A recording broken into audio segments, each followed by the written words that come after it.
Barakatah Yahweh, Barakatah Yahweh Shai, Barakatah Yahweh, Barakatah Yahweh Shai, Barakatah Yahweh, Barakatah Yahweh Shai, Barak Noah, Barak Noah, Barak Noah, call Halal Yahweh Bashim Yahweh Shai. Double honors unto the apostles and the elders. Salutations to all my fellow laborers doing this work in truth and sincerity, risking their lives and their freedom to do so now more so than ever. To the scattered elect that are scattered around the four corners of the earth, that be like unto the speckled bird, the Israelite foreigners scattered among the heathen. And to the Akwath that are listening and learning to you, I say Shalom. This is your brother Malcolm, coming at you with another lesson in truth. About an hour and a half or so before camp, and just found my way over here to Millennium Park to do a quick lesson solo before I hook up with the Akim. And on my way here, man, I was listening to a woman sighing and crying. Faintly in the background, you may be able to pick it up, but there's a woman who appears to be an Edomite over there singing, but her voice is very soulful. It couldn't be Jake. I really didn't listen to her long enough to find out. Her choice of songs are kind of weak, but she definitely does have a decent voice. And then there's a nigger woman across the street from her with a cup in her hand crying, because I guess she feels like this girl is stepping on her toes, and I heard her saying, you know, these street performers come down here to sing to make a few dollars, but yet I'm singing to survive, and why they got to come down here and step on my toes, you know? And she chose the wrong spot to sing anyway. If she was smart, she would have took the spot that the woman who looks like the Edomite would have taken. But that's neither here nor there. It's all about, you know, the battle between Esau and Jacob, and that's what this lesson is going to be about. And Jacob was given the greatest blessing that anyone could be given. It's just that his blessing has not kicked in yet, but it's well on its way. And Esau is at the end of his blessing. All right? This is the last hurrah. It's a crisp, not even a crisp, it's a very mild fall day. You know, as you can see, some people in sweaters and no coats at all, especially those who are 5 foot tall and 5 foot wide. You know, they're a little warmer than normal people. And then some people are still wearing their jackets. You know, but it's lovely out. It's very comfortable. It's not too cold. It's not too hot.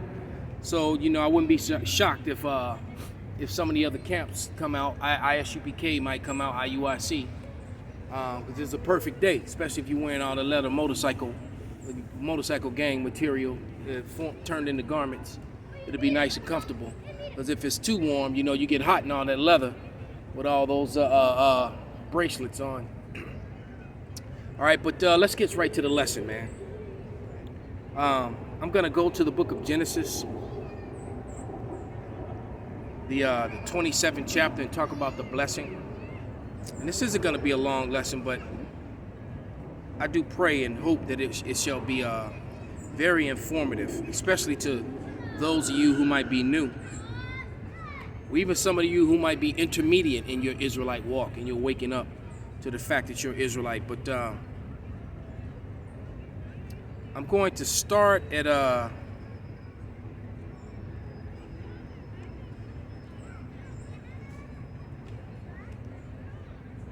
verse Genesis 27 and verse I'm gonna start at about verse 20. You can go back and read the whole chapter, but basically you have to understand, when you go back earlier, Esau sold his birthright unto Jacob. And yet Jacob is coming in to try and steal the birthright that he sold, yet at the same time he's accusing Jacob of stealing what's already been sold to him. And Christian church teach it the same way. They teach that Jacob stole that Jacob stole Esau's birthright, yet they try and claim to be Jacob, many of them.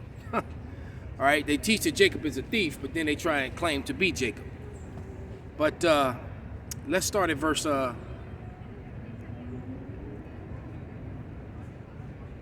20, and it reads, And Isaac said unto his son, how is it that thou hast found it so quickly, my son? And he said, because Yahweh, thy power brought it to me, and it's true. All right? This is all set up by the Most High. And Isaac said unto Jacob, come near, I pray thee, that I may feel thee, my son, whether thou be my very son Esau or not. Because, you know, Isaac favored Esau. All right? And, you know, and if you have understanding, you know, Isaac is who the world ignorantly calls Jesus Christ. All right? He came more than one time in the flesh, and you know, and it said, and the Word became flesh. All right? And so he came as Isaac one of those times, which is why his blessing was so powerful. All right? All right, we got, I'm just letting the Rough Riders go by on all they willies down the Magnificent Mile. This was burning rubber. Yeah, it's like anarchy out here. This is the prelude to the purge. Because, you know, Chicago set to lose 50% of its police officers, and that mandate went into effect. But let's continue on with the lesson. It says,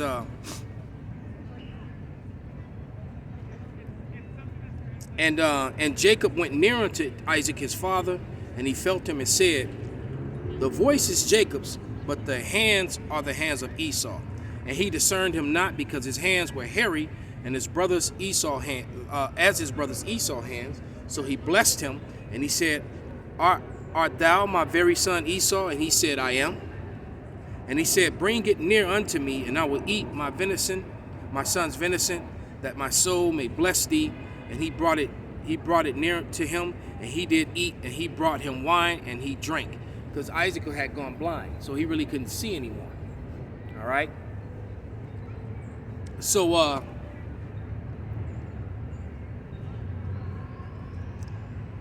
and his father Isaac said unto him, come near now and kiss me, my son. And he came near and kissed him, and smelled his raiment, and blessed him, and said, see, the smell of my son is the smell of the field, which Yahweh have blessed. Because it tells you that Esau was a man of the field. You know, who's always going out there murdering Bambi, setting bear traps, killing Baloo, you know, committing all matter of you know, spraying himself with deer piss and bear piss and hide in the bushes, you know, to trap wolves and just do, you know, that's Esau, man. He's always killing something, and it's not like Esau hunts and kills for survival. He kills for profit and for pleasure. All right, and it says, therefore God give thee the dew of heaven and the fatness of the earth and plenty of corn and wine. So he was promised riches, and the best things and the resources of the earth would be his forever. All right.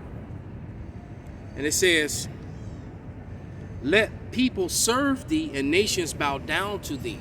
So that's the kingdom of heaven, because all the nations are going to bow down perpetually to Israel, as they did in the ancient world when King David and Solomon were ruling. All right.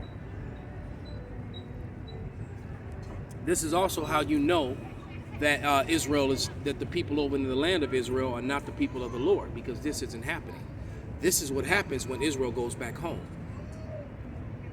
Hence the reason why these Edomites have been trying to prolong the prophecies. All right, and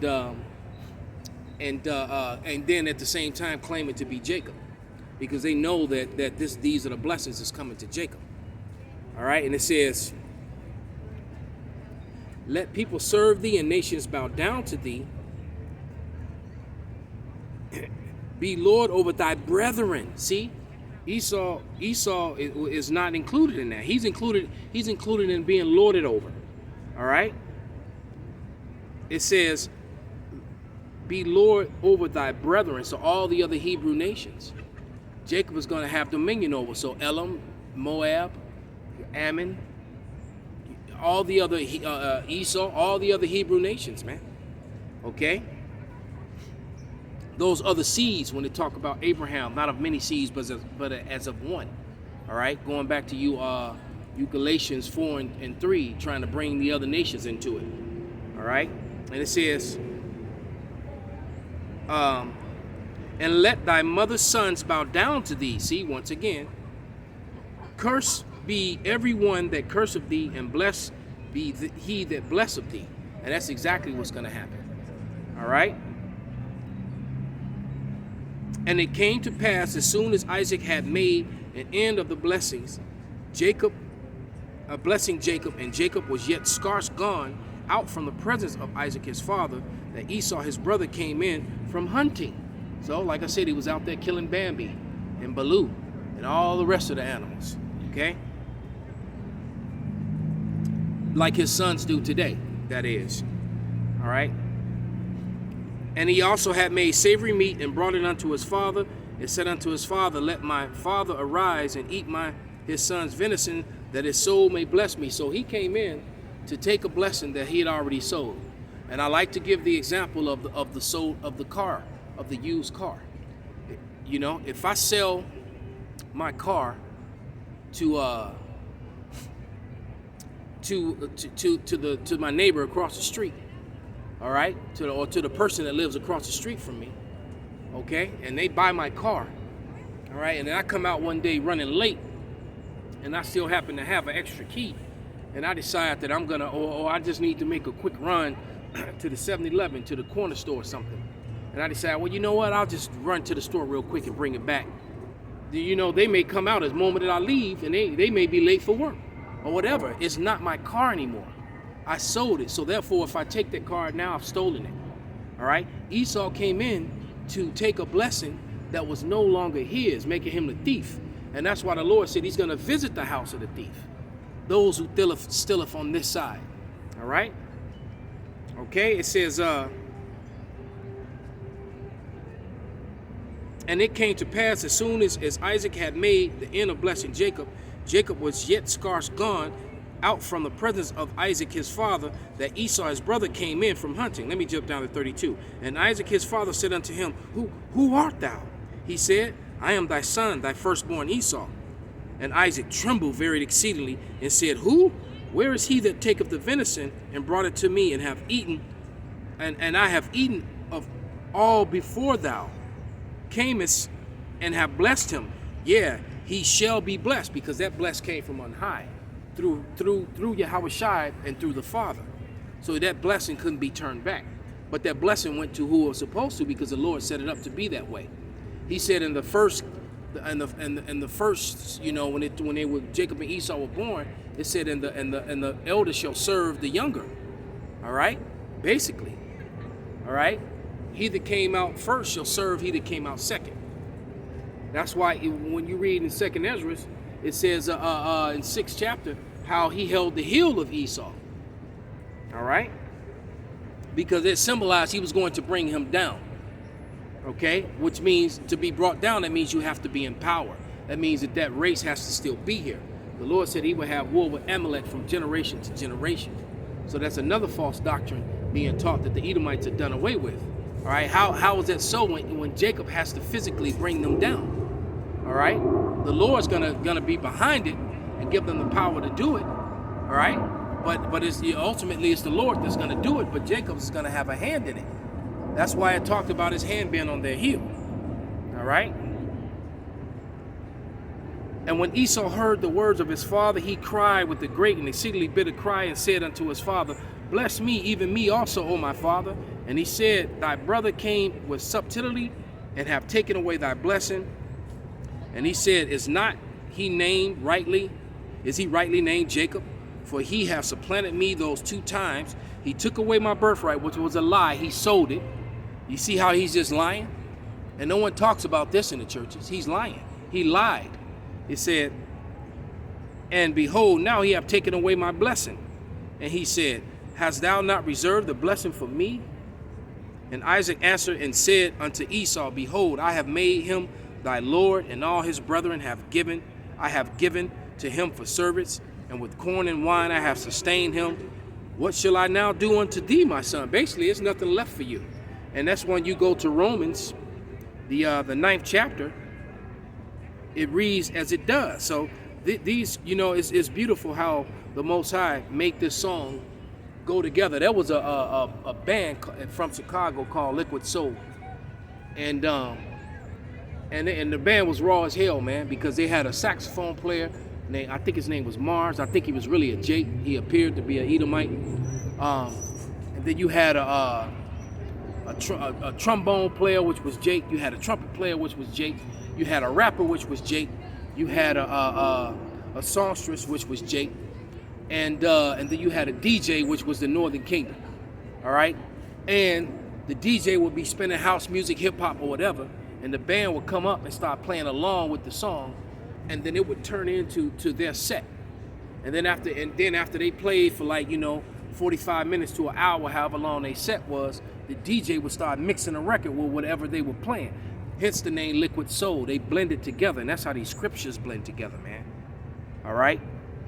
But this is Romans 9 and 3, and it reads, "For I wish that myself were accursed from Hamashiach for my brethren, my kinsmen, according to the flesh, who are Israelites, to whom pertaineth the adoption," all right, being brought back, "and the glory and the covenants, and the giving of the law,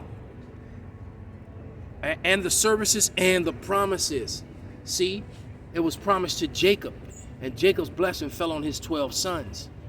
All right, Esau can't have a part in that. Esau's part in that is going to be servitude and then destruction. Point blank period. There is no way around this. All right?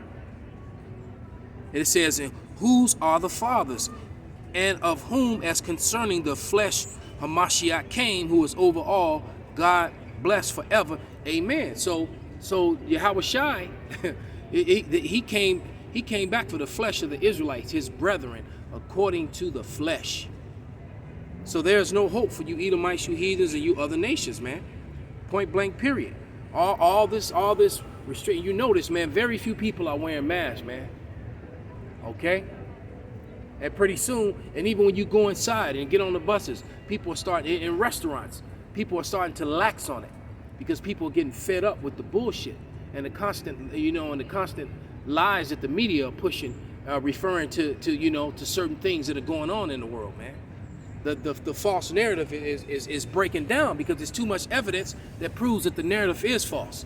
It's an agenda by it, and people are starting to realize that. All right? Let's go back to Genesis.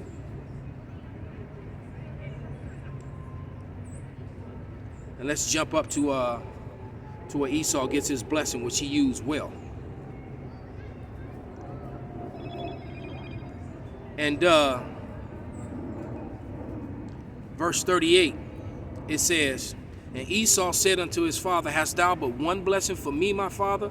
Bless me, even me also, O my father. And Esau lifted up his voice and wept." So he's boo-hooing and crying now. All right, he's boo-hooing and crying. And then and so Isaac felt bad for him. He's his son and he loved him. He was his favorite. So he gave him a blessing. And being that this was Yahweh Shai, that's how, when you look around and you look where we are, you look at all these buildings and these infrastructures. This is how Esau got it, because Esau is the only people that actually live down here for the most part. All right, these are businesses. And this park sits in the middle of all that. All right, but the people who actually live down here, I would say like 95% is Esau-Edom. Everyone else are tourists and visitors from the suburbs and from out of town or whatever, man. The people actually make residence down here is Esau-Edom. And here's his blessing, which will come to an end, because a lot of them are vacant and have to move out. And bad times are falling upon these Edomites. They don't feel safe. They're getting shot up in their neighborhoods, drive-bys. Right? They getting robbed. But it says, and Esau and Isaac his father answered and said unto him, Behold, thy dwelling shall be the fatness of the earth, and the dew of heaven from above, and by thy sword shalt thou live, and shalt serve thy brother. And it shall come to pass, when thou shalt have dominion, that thou shalt break his yoke from off thy neck. And when he broke that yoke is basically after the death of Solomon. All right, Esau broke that yoke, man. All right, and he lived by the sword. Because Esau was he mastered, the Romans, they mastered iron and then steel. All right, there's a book called Steel, Germs, and I forget. Yeah, maybe it's just called Stealing Germs. But it's been a while since I referenced that book. But basically, it's a book about the conquest of the so-called white man, how he got dominion over the earth. And it's funny that the book is called Germ. You know, germs was one of his weapons. Interesting, right? But the water Yahweh Shem Shai, we're living in the greatest time that there is to live, because we're living in the midst of the downfall and the end of Esau's blessing. All right? And with that, I'm going to give all praises, honor, and glory unto Yahweh, Bahashem, Yahweh Shai, Bahashem, Wakakwadash, Wa Abba Babal, Kwam Yasharala.